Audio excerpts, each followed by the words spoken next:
बच्चों, आज हम 10वां पाठ पढ़ने जा रहे हैं। उसका नाम है क्योंजीमल और कैसे कैसलिया और उसके लेखक है सुबीन शुक्ला। पहले हम पाठ देखते हैं। इनसे मिलिए, ये है क्योंजीमल।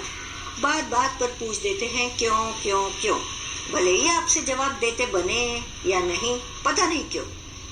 और ये है उनके दोस्त कैसे कैसलिया, ये भी कोई कम नहीं है, मौका लगते ही पूछ देते हैं कैसे कैसे कैसे। तो दो दोस्त थे, एक लड़का था जो हमेशा हर बात पर क्यों पूछ लेता था, क्यों ये ऐसा क्यों हुआ, वो वैसा क्यों हुआ, और दूसरा जो था वो कैसे हुआ ऐसे पूछ लेता था। तो दोनों मिलकर अगर साथ में आ जाए तो पता नहीं क्या होगा। भूले भटके कभी दोनों से एक साथ मुलाकात हो गई, मिलना हो गया, तो क्यों और कैसे के बीच ही भटकते रहेंगे आप, क्योंकि उनके सवालों का जवाब देते देते देते आप थक जाओगे, लेकिन वो सवाल पूछते नहीं थकेंगे। क्यों क्यों क्यों, कैसे कैसे कैसे, पढ़िए और पता कीजिए। गुरुजी नमस्ते, किधर चले? नमस्ते, जरा बाजार जा रहा हूँ। अब क्यों वाला लड़का था ना, बाजार क्यों क्यों क्यों, गेहूं पिसवाना है इसलिए।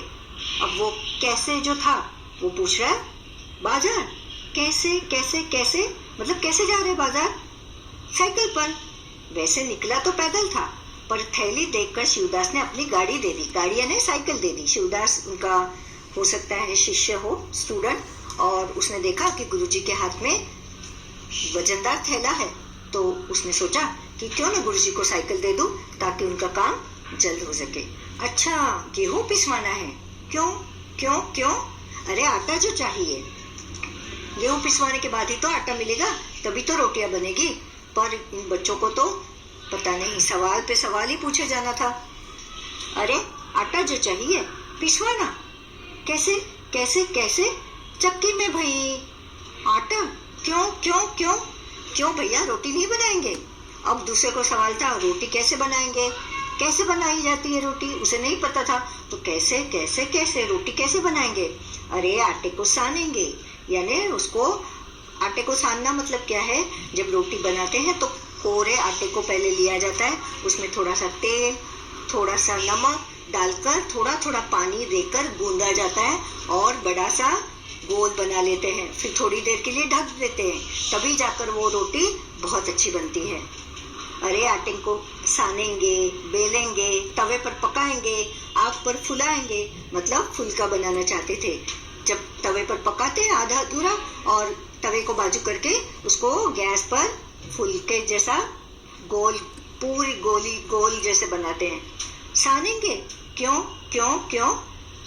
सुनो, सने आटे में थोड़ा पानी रहता है ना, आग पर तपने से यही पानी भाप बनकर बेली हुई रोटी को पकाता है। जो रोटी है जो हमने बेली है उसको पकाने के लिए आंच की जरूरत होती है, आग की जरूरत होती है। जब आटा गूंदा जाता है और उसकी रोटी चकले पर बेलन से बेली जाती है, उसके बाद तवा गरम करके उस पर रोटी डालते हैं और तभी तो वो पकती है। इसीलिए सानेंगे, इसीलिए उसको आटे को गूंदना है।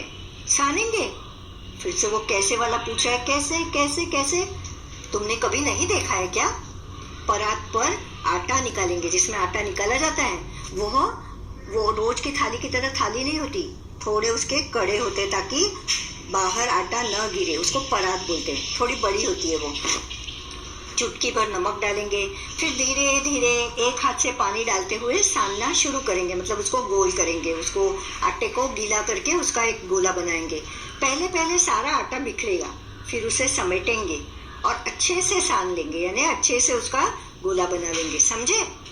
अच्छा, परात पर क्यों क्यों क्यों, कैसे कैसे कैसे? गुरुजी, तुम लोगों की क्यों और कैसे में तो मेरी चक्की बंद हो जाएगी। बंद हो जाएगी, उस पर भी वो सवाल पूछते हैं क्यों क्यों क्यों? अरे बंद हो जाएगी, कैसे कैसे कैसे? हाँ, लेकिन तब तक गुरुजी तो और होशियार थे, वो जानते थे इन बच्चों के बारे में। तो तब तक गुरुजी साइकिल पर सवार फुर हो चुके थे। अब उन्होंने सवाल पूछा है, तुम्हारी समझ में क्या आया? गुरुजी थैली में क्या लिए जा रहे थे? गुरुजी थैली में गेहूं पिसवाने लिए जा रहे थे। क्योंजीमल और कैसे कैसलिया से मिलने पर तुम दोनों के बीच में क्यों भटकते रह जाओगे? उन दोनों से मिलने पर उन दोनों के बीच ही आप भटकते रह जाओगे, क्योंकि दोनों ऐसे ऐसे बेवकूफ सवाल पूछेंगे जिसका उत्तर देना आपके लिए मुश्किल हो जाएगा और उनको अपने सवालों का जवाब कभी मिलेगा ही नहीं। बार बार से वही सवाल इधर उधर उधर पूछते ही रहेंगे और आपका वक्त जाया हो जाएगा। इतने वो दोनों बेवकूफ थे। शिवदास ने गुरुजी की थैली देखकर अपनी गाड़ी क्यों दे दी? शिवदास ने जब देखा कि गुरुजी चक्की पर गेहूं पिसवाने ले जा रहे तो उनका बोझ हल्का करने के लिए और उनका काम जल्द हो जाए, इसलिए उसने अपनी गाड़ी यानी साइकिल दे दी। रोटी को अलग अलग जगह पर अलग अलग नाम से पुकारा जाता है। कुछ और नाम पता करके लिखो। रोटी को हम चपाती कहते हैं, फुल्का कहते हैं, भाकरी कहते हैं, तंदूरी रोटी कहते हैं और न जाने क्या क्या, रुमाली रोटी कहते हैं। तुम्हारे घर में आटा सानने को क्या कहते हैं? मेरे घर में आटा गूंदना अथवा आटा मलना ऐसा कहते हैं। गुरुजी कौन से आटे की रोटी खाते थे? अपने साथियों, घर के बड़ों से पता करो, क्या किसी और चीज की भी रोटी बनती है?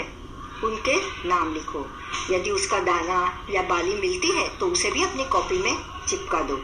हाँ, मैं जानता हूँ कि रोटी, गुरुजी तो गेहूं की रोटी खाते हैं कि इसीलिए तो आटा गेहूं पिसवाने चक्की पर जा रहे थे।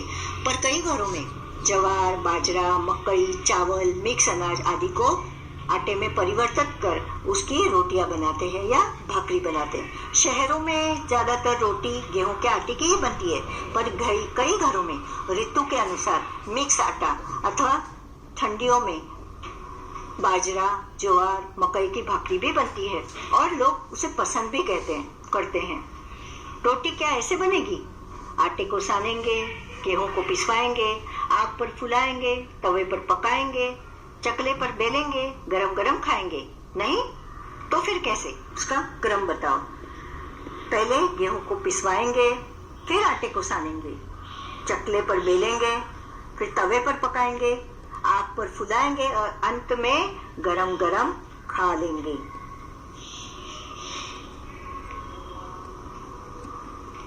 गुरुजी ने कैसे केसलिया को समझाया कि आटा कैसे साना जाता है। अब तुम घर पर किसी को रोटी बेलते देखो और लिखो कि रोटी कैसे बेली जाती है।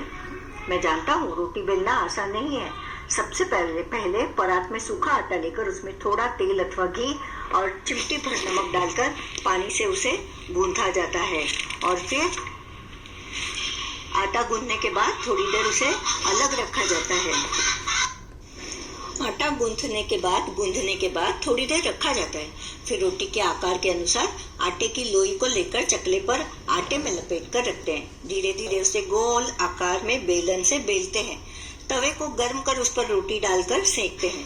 आधी सेकी रोटी को चिमटे से पकड़कर गैस अथवा आग पर फुलाई जाती है। उस पर घी लगाकर गर्मा गर्म परोसते हैं। उसी प्रकार चाय बनाने के लिए जितनी चाय बनानी हो, 1 कप समझो पानी उबाला जाता है। उसमें आधा कप दूध, 2 चम्मच शक्कर और 1 चम्मच चाय पत्ती डालकर उबालते हैं। अगर अदरक चाहिए तो उसमें अदरक का स्वाद भी हम ले सकते हैं और इस तरह उबली हुई चाय को छानकर हम चाय बना सकते हैं। सब्जी को साफ करके, सब्जी बनाने के लिए पहले सब्जी को साफ करके रखा जाता है, धोकर साफ करके, और फिर एक पतीली में या तपेली में तेल पर हिंग, जीरा, राई, मिर्ची, हल्दी का छोंक लगाया जाता है। पूरी तरह पकने पर उसमें नमक डालते हैं, क्योंकि कई सब्जियां ऐसी होती है जो गलने के बाद उसकी क्वांटिटी यानी उसकी जो ये होती है वो कम हो जाती है, उतनी नहीं रहती जैसे पहले होती है। अगर हम पहले नमक डाल दें तो कभी कभी खारा ज्यादा होने की संभावना होती है।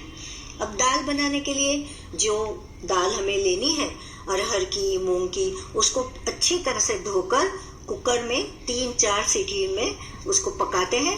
हल्दी, नमक, हिंग, मिर्ची डालकर पकाया जाता है। फिर बाद में थोड़े से तेल में तड़का लगाकर उसमें जीरा, कड़ी पत्ता और उस पे ये पकी हुई दाल डाल देते हैं।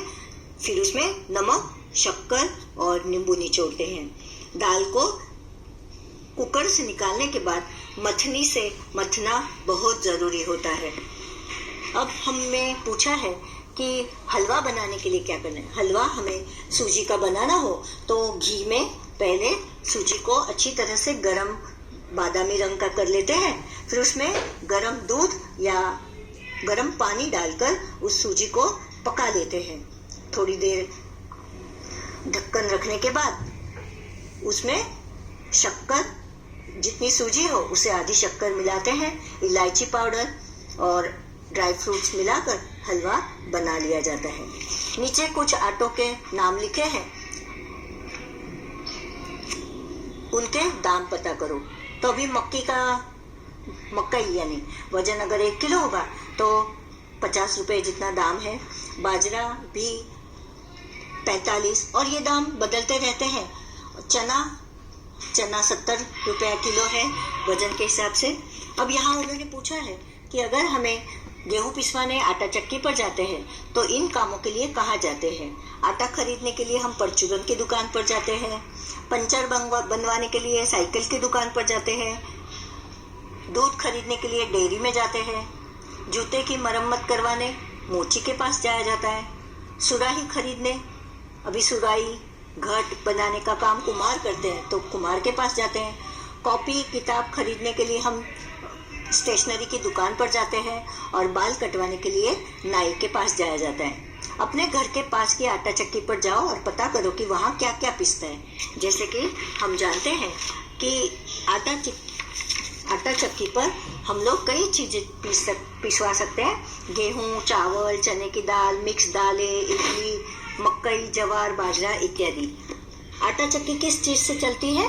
आटा चक्की इलेक्ट्रिसिटी से चलती है। और दिन में कितनी बार चक्की को रोका जाता है? दिन में 2 बार चक्की को रोका जाता है। नीचे रसोई की कुछ चीजों के चित्र बने हैं, उन्हें देखकर बताओ कि रोटी बनाने में कौन कौन सी चीज इस्तेमाल नहीं होती। तो ऐसी चीजों का इस्तेमाल किस काम के लिए किया जाता है वह लिखो। पहले हम सामान को देखेंगे। यहाँ कढ़ाई दी है। रोटी बनाने के लिए तवे की जरूरत होती है, कढ़ाई की नहीं। तो कढ़ाई का उपयोग हम पूरी बनाने में अथवा सब्जी बनाने हेतु कर सकते हैं। कप और प्लेट का इस्तेमाल चाय पीने हेतु कर सकते हैं। अचार की बरनी दी है, उसमें अचार हम रखते हैं। चम्मच सब्जी को परोसने या हिलाने हेतु, कड़छी पूरी तलने हेतु, और कटोरी तो हम खाते वक्त सब्जी और दाल जब लेते हैं तो उसमें कटोरी की जरूरत होती है। अब यहाँ एक छोटी सी कविता है, मैं पढ़कर बताती हूँ, पढ़कर सुनाती हूँ। सर्दी आई, सर्दी यानी ठंडी का मौसम। सर्दी आई, ठंड की पहने वर्दी आई, सबने लादे ढेर से कपड़े, चाहे दुबले चाहे तगड़े। नाक सभी की लाल हो गई, सुकड़ी सबकी चाल हो गई। ठिठुर रहे हैं, कांप रहे हैं, दौड़ रहे हैं, हाँफ रहे हैं। धूप में दौड़े तो भी सर्दी, छांव में बैठे तो भी सर्दी। बिस्तर के अंदर भी सर्दी, बिस्तर के बाहर भी सर्दी।